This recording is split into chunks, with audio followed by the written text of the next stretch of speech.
Hi, this is Mike Murata. I'm an assistive technology specialist, and you are listening to the House of EdTech with Chris Nesi.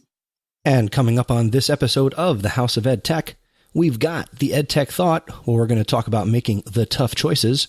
I have an EdTech recommendation. Well, I have some non-recommendations. The House of EdTech VIP, and today we're talking about podcasting.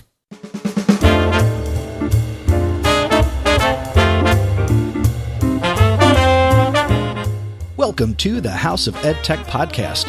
I am your host, Chris Nesi. The House of EdTech explores how technology is changing the way teachers teach and the impact that technology is having in education.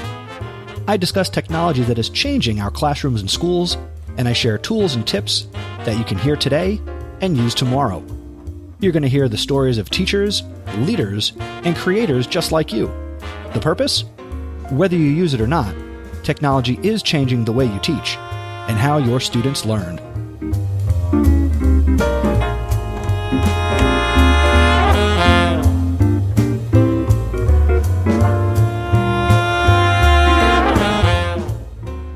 Hey there, how you doing? Welcome to episode 96 of the House of EdTech podcast. My name is Chris Nesi, and I am so happy that you have stopped by this episode and this podcast for your little bit of professional development on the go. Before we get started, I do need to say that support for this episode comes from my awesome supporters. So a huge shout out and thanks to Jeff Herb, Peggy George, Mark Rindell, Brent Warner, Dan Gallagher, Jen Giffen, and the newest awesome supporter right here from New Jersey, Mr. Scott Titmus. Thank you so much, guys, for contributing a little bit to these episodes. And if you are interested in becoming an awesome supporter, you can go to chrisnesi.com/awesome. Hope to see you there. In this episode of the podcast, number 96, we are embarking on a little bit of a mini-series. This episode 96, the next 97, and 98, we're going to follow a theme, and we are going to be talking about podcasting. As I approach 100 episodes, I realized I've touched on it here and there, what I do and how I do it, and for a good part of 2015 and into 2016, I did a lot of presentations and workshops at conferences and some other places where I talked about how to podcast. And I realized I have never really done anything here on the show to teach you how to podcast. And maybe you have questions, maybe you're looking for answers. So the next 3 episodes are going to cover 3 different aspects of podcasting. And today in episode 96, we are going to take a look at the question, why podcast? Why should you have a podcast either for yourself, professionally or personally, or why you would consider podcasting with students in the classroom? Before I get into all of the podcasting, it's getting to be that time of year here. It is October, and as much as I've been talking about episode 100, and again, make sure you're subscribed or, make sure you come back for episode 100. But episode 99 is going to be the 4th annual House of EdTech Smackdown. Now, if you're not familiar, each year, the last episode of the year that I do is a app Smackdown full of tech recommendations, and it's really one giant House of EdTech recommendation episode. And if you're new to the show, I do this at the end of the year, and I invite you, the listener, to participate. So if you haven't heard this before, go back and check out the last episode from 2014, 2015, 2016 to kind of see what that's all about. And I'm inviting you to participate in this year's House of EdTech Smackdown.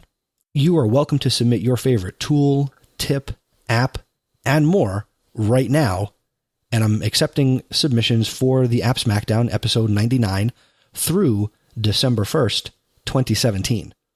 Now, of course, since this is an audio podcast, I would prefer to get audio from you. But of course, I would also be willing to read your written recommendations and emails as well, however you get that information to me.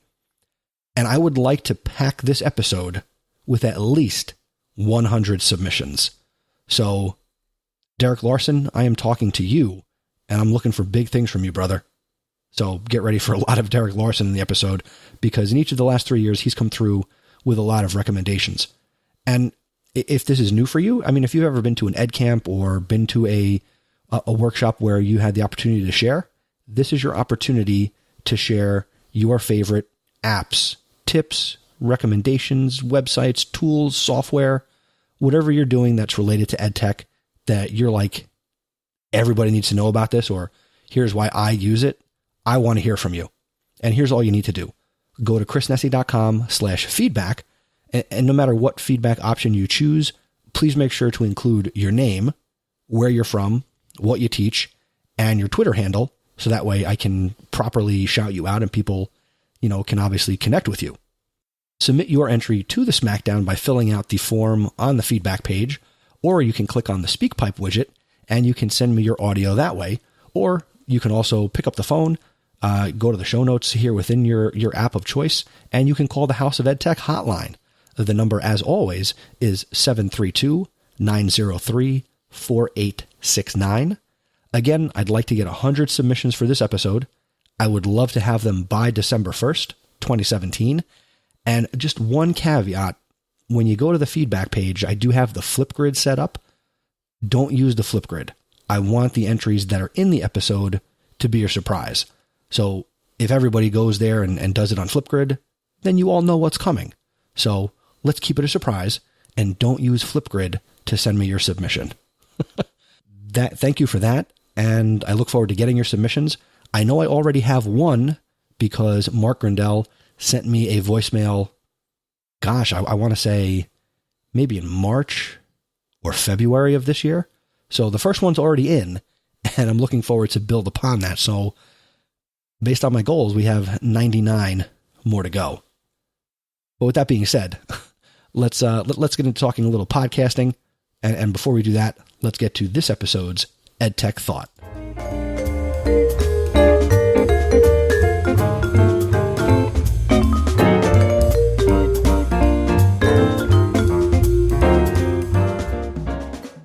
For this episode's EdTech Thought, I was recently presented with a little bit of what I'll call a technology coaching puzzle.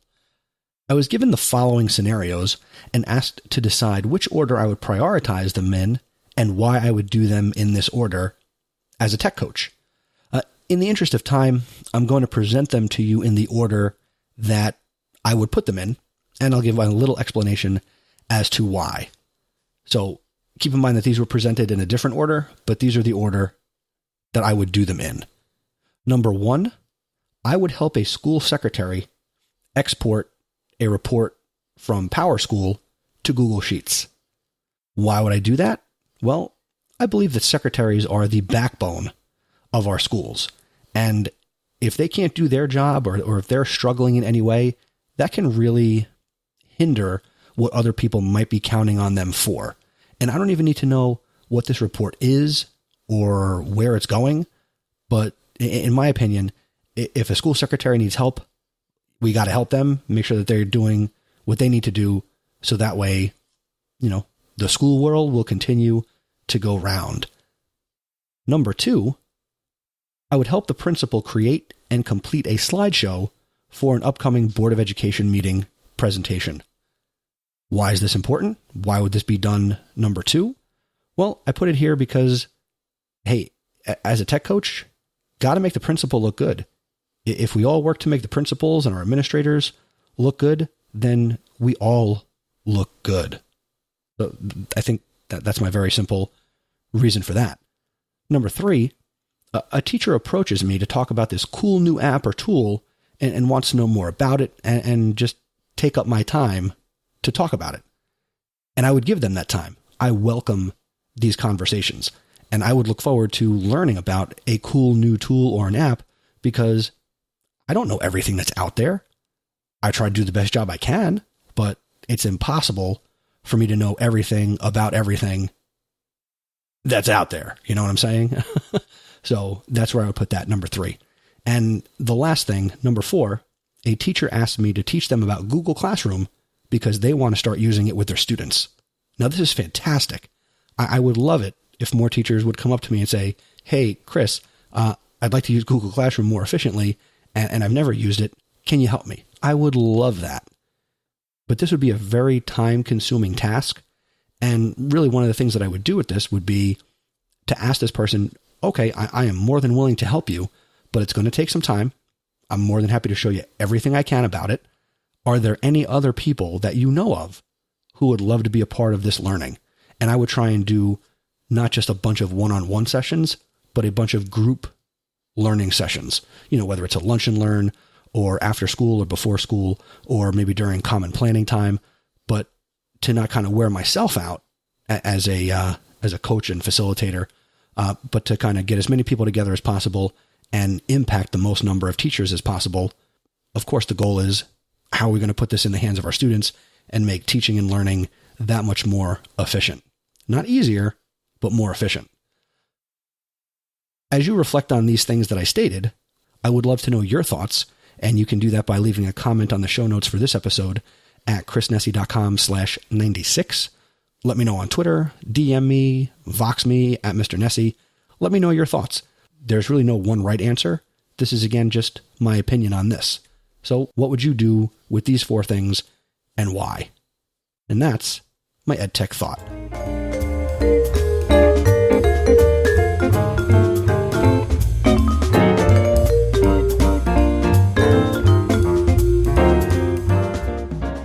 Now, normally here in this spot, I would do my EdTech recommendation, but I am going to hold off on the recommendation, and I'd like to get right into the featured content for this episode. And today we're going to take a look at the question, why should you start a podcast? I'd like to give you 10 reasons why you should consider starting a podcast. And again, this episode, number 96, is the first in a 3-part series about podcasting and creating podcast content. So let's take a look at why you should start a podcast. And the reasons are, number 1, it allows you to produce long-form content. Number 2, you build a personal connection with your audience. Number 3, your audience can take you almost anywhere. Number 4, people will listen for a longer time. Number 5, connect with professionals in your area of interest. Number 6, get recognized as an industry leader or expert. Number 7, less competition. Number 8, it's not that expensive. Number 9, podcasting can help you find your voice. And number 10, podcasting gives you superpowers. That's right, superpowers coming from the Ed Justice League Superman himself. And yes, I'm wearing my Superman t-shirt, which I love, and quite frankly, you can never have too many of. So let's dive in a little bit deeper with each one of these 10 reasons why you should start a podcast. So let's go back to the first one. It allows you to produce long-form content. In a world of information overload, we are constantly bombarded with short-form content, tweets, blog posts, news articles, and videos, which are meant to provide us with quick bursts of information, and they play a vital role in creating continued touch points between creators and their audiences.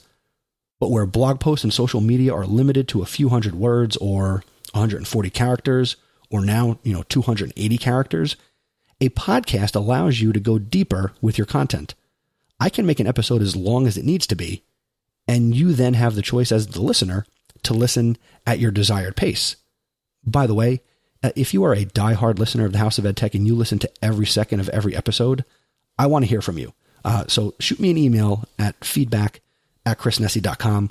I would love to connect and get your thoughts on a couple of things as somebody who listens from start to finish. Number 2, having a podcast allows you to build a personal connection with your audience. It's hard to argue the fact that producing a podcast gives you the ability to connect with your audience on a deeper level. For me, it's allowed me to connect and form meaningful relationships and friendships with some really awesome people. If you've been listening to the show for any period of time, unless this is your first episode, I talk about Stacy Lindis and AJ Bianco all the time. House of EdTech was the root of these powerful friendships. Stacy was the first person ever to tell me to my face that they listened to my podcast and that she was a huge fan of the podcast. I first met AJ at Teach Meet New Jersey a few summers ago, and AJ said something to the effect of, "You're Mr. Nessy. You host the House of EdTech. Love the show." Now, the three of us were really good friends, and just in case you didn't know, the three of us now host a podcast that we created called Podcast PD, which, shameless plug, you can listen to at podcastpd.com. And we would love to have you subscribe and be part of our professional development anytime, anywhere, and all of those wonderful things. But without my podcast, I wouldn't have those meaningful and what I believe will be long-lasting relationships. And these are just two people who I've gotten to meet. There are countless others who, if I didn't have this podcast, I wouldn't have this connection with these people. Number 3, your audience can take you almost anywhere. Think of where you are right now. Maybe you're in the car. Maybe you're at the gym. Maybe you're cutting your lawn, raking leaves. I don't know. I love the fact that people from all over the world are consuming my content and finding value in it. To the best of my knowledge, I know right now I have people who are listening to this podcast in Australia, Canada, a number of countries in Europe, and Mexico. Now, if you're listening from somewhere else and I didn't mention it and I don't know about it, let me know on Twitter, or obviously go to chrisnessy.com/feedback and send me a message. But this podcast, I'm worldwide. I'm not just limited to central New Jersey or the Northeast. I'm everywhere. And you, with a podcast, can be anywhere. And that's really powerful. Number 4, people will listen for a longer time. If I was creating this content as a blog post, it might take you 5 or 10 minutes to read it. But by listening to it, you can A, adjust the speed, regardless of the app you're listening to. So maybe I sound like a chipmunk right now. Maybe I should slow down. Or if I talk really fast, then you're going to be, whoa, wait a second, huh? What happened here? And B, you can listen when you want to listen, and you can easily go back and re-listen to the content. It's amazing. Time-shifted content is a beautiful thing. Number 5, connect with professionals in your area of interest. As a result of this podcast, I've been able to connect with so many awesome people who have appeared on the show that I might not have otherwise had the opportunity to speak to or even get to know beyond the appearance on the podcast. Sure, I'm a connected educator and I can follow anybody that I want. But when I can reach out and have a conversation and learn something and connect with people who surely know more than I do and I can learn something, that's awesome. And it doesn't matter what you would want a podcast about. There are well-versed, intelligent people in those areas of interest that you could be talking to and learning from and sharing those conversations with the world. Number 6, become recognized as an industry leader or expert. Before I started the House of EdTech, I was always seen as that guy in the schools that I worked in. Now, I am still that guy, but way beyond the walls of my school. Podcasting has allowed me to share my point of view with more people than I could have without it. Just a few episodes ago, I crossed the 100,000 download mark. Now, without this passion for content creation, I would not be where I am today. And I'm not going to do live math because there's a reason I'm not a math teacher. But if you divide 100,000 by, say, 20, that's a lot of classrooms of people that I've been able to talk to and provide professional development for, great conversations with, and I have a certain standard that I hold myself to, and I'm sharing that with you now. I mean, do I know everything? Again, I know what I don't know, and I know how to go out and learn what I want to learn. And this podcast has been an instrumental tool in me getting to where I am today in 2017 versus where I was in 2014 when I started it. So thank you to the podcast and podcasting. Number 7, less competition. There are approximately 450 million blogs on the internet. Just let me repeat that. 450 million blogs on the internet. And those are just the English-speaking ones. However, there are only around 350 to 400,000 podcasts in the iTunes directory. Podcasting gives you a less competitive space to get the word out there and help you share your message. The world of podcasting, this is a much, much smaller haystack, as I've heard people say previously. So if you want your message to reach people and you want your passions to reach your audience and your niche, this is the way to do it. With a microphone and publishing it. Way easier to reach your audience. There's not a lot of people out there doing even EdTech podcasts. Are there other EdTech podcasts out there? Sure. I listen to them. But it's not like the inundation. Well, let me try that again. Easy for me to say with a microphone. There are so many EdTech blogs out there, and I put EdTech blogs in quotes. There's a lot of people writing about education technology. There are very few of us talking about it. So whatever you're interested in, you're probably going to be one of the few people who are talking about it. Number 8, it's not expensive. Now, we're going to get into more specifics in episodes 97 and 98, but you can start podcasting either for yourself or with students for less than $200. And we'll get more into that in the next episodes of the show. Number 9, podcasting helps you find your voice. The House of EdTech has helped me define my purpose, and now I am more confident in what I stand for as an educator and a difference maker and an influencer.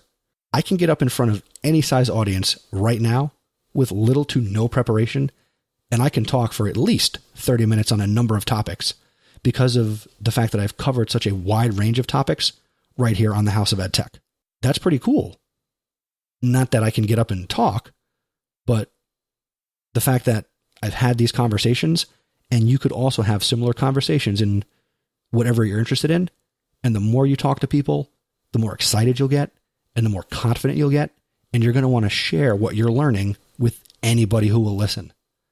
That's why I welcome anybody who wants to listen to the House of EdTech, because I love talking about this stuff. This is so much fun. That's why I'm not going to stop. That's why as I approach 100 episodes, I knew back in 2014, I would get to 100 episodes in 2017. And I know when I'll hit those other podcasting milestones, because I'm not going anywhere. I'm not. I just love what I'm doing with this show, which is, again, partially coming out in why I wanted to finally do a series of episodes on podcasting itself. Number 10, and this is my favorite one. Podcasting gives you superpowers. That's right. Dun, da, da. Yes, superpowers. Podcasts perform so many functions. They can educate, they can entertain, inform, inspire, garner laughs, and they can gather tears. Dave Jackson says that a podcast should make you think, laugh, or cry, or a combination thereof. And Dave is right. But there is one grand function podcasts perform that surpass any of these previously mentioned powers. And it's the single most important reason why you should seriously consider starting a podcast. Podcasts connect. They connect me with you, you with me, and they do it in a way that cannot be duplicated by any other medium. Thank you for letting me connect with you. And again, as I started, if you're listening to this and I've never heard from you, shoot me an email, feedback@chrisnessy.com. I want to connect with you. I want to get to know you. And I thank you for listening. To wrap this up, again, I started the podcast almost 4 years ago, and I'm so glad that Caitlin told me to start a podcast and that I actually did it. It has benefited both you and me tremendously, and I know that podcasting can do the same for you too.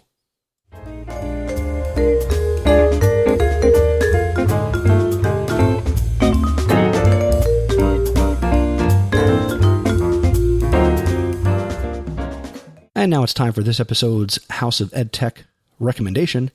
And here's a first. I would like to share a couple of things I do not recommend that relate to podcasting. And yet, if you're exploring creating a podcast, you're going to find people recommending these things for podcasting. And again, in episodes 97 and 98, I'm going to give you some solid, tried and true recommendations for creating podcast content. But here are some things you should ignore. Number 1, SoundCloud.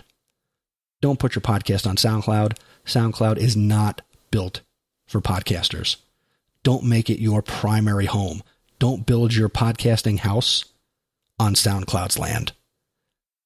This might be the year they finally go out of business. Great for Chance the Rapper for investing some money in them. But I'll be honest, I'm with the bigger podcast minds out there. It may not make it through the end of 2017. And I'll be really surprised if SoundCloud is still around at the end of 2018. Number 2, now this is kind of like a double-edged non-recommendation, but Anchor.fm.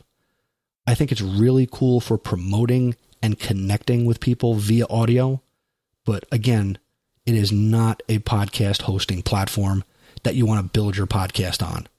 Now, if you're not ready to invest money in creating a podcast, then sure, experiment with this. Use something like Anchor.fm, even something like SoundCloud, to kind of get your feet wet and see if podcasting is something you'd really like to devote the time and energy that it takes to doing. The other things that I don't recommend are Blue Snowball microphones and Yeti microphones. And again, in episodes 96, this is 96, in episode 97 and 98, we're going to talk about software and hardware, and really that's all going to come up in episode 97. But Blue Snowballs, Yeti microphones, yeah, they're relatively inexpensive, but I'm going to give you some recommendations in episode 97 that are much more cost effective and better for what you would be wanting to do with a podcast. And I recommend them based on my own experiences with a Yeti microphone and where I am today with the hardware and software that I currently use. So for the first time, those are my House of EdTech non-recommendations.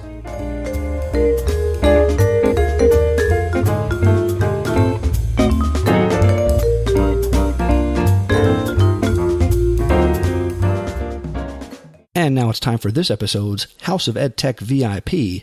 Congratulations to Ryan Mitchell. Ryan has a Bachelor's of Psychology from the University of Michigan. He has his elementary education degree and certification from Indiana University at South Bend. And currently, Ryan teaches 4th grade at Hums Elementary, home of the Roadrunners, in Mishawaka, Indiana. He is a Google Certified Educator, level 1 and 2. He is a Seesaw Ambassador and a Flipgrid Certified Educator. He is also on the lookout for mystery Skype experiences. So make sure you connect with Ryan today. He is on Twitter at Ryan Mitchell 12.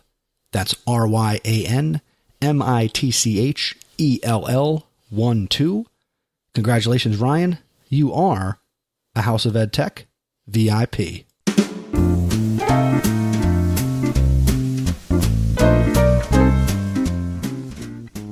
Well, thank you for checking out this episode of the House of EdTech podcast.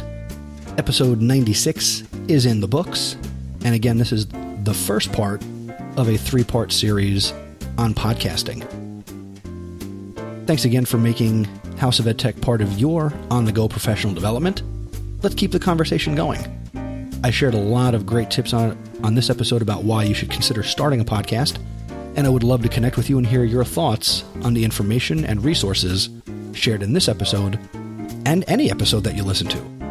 For this one, go to chrisnessy.com/96, or you can send me a message by going to chrisnessy.com/feedback. Again, I do want to promote the 4th annual House of EdTech Smackdown, episode 99. And again, you can submit your favorite tool, tip, app, and more right now through December 1st, 2017. Again, just go over to chrisnessy.com/feedback. And no matter what feedback option you choose, make sure to include your name, where you're from, what you teach, and your Twitter handle. Fill out the form, send SpeakPipe, or you can call the House of EdTech hotline at 732-903-4869. Once again, do not use the Flipgrid. I want to keep this a surprise, people. So I look forward to getting 100 submissions for this next installment of the House of EdTech Smackdown. It's going to be big, baby. It's going to be real awesome. That's my Dick Vitale impersonation. After all this, if you enjoy the House of EdTech, do me a favor. Tell somebody else about the podcast. If you share it on social media, tag the show at House of EdTech on Twitter, or you can also tag it on Instagram at House of EdTech. Use the hashtag House of EdTech. I'm Mr. Nessie on Twitter and Voxer. So share it. Get the word out. I would really appreciate it. And that's the best way that you can really share a podcast that you love. You could also consider becoming an awesome supporter of the show. Again, I'd like to thank Jen Giffen, Peggy George, Mark Grindell, Dan Gallagher, Jeff Herb, Brent Warner, and again, thank you to my newest awesome supporter, Mr. Scott Titmus, for all of your support. If you're interested, and you can do it, go to chrisnessy.com/awesome. The next episode of the House of EdTech, number 97, is going to be released on November 5th, 2017.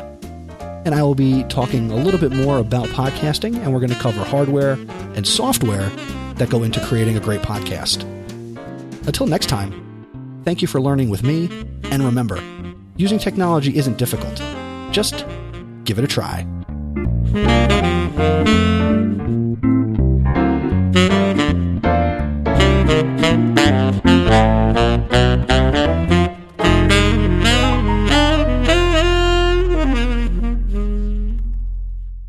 The House of EdTech is a proud member of Voice Ed Radio.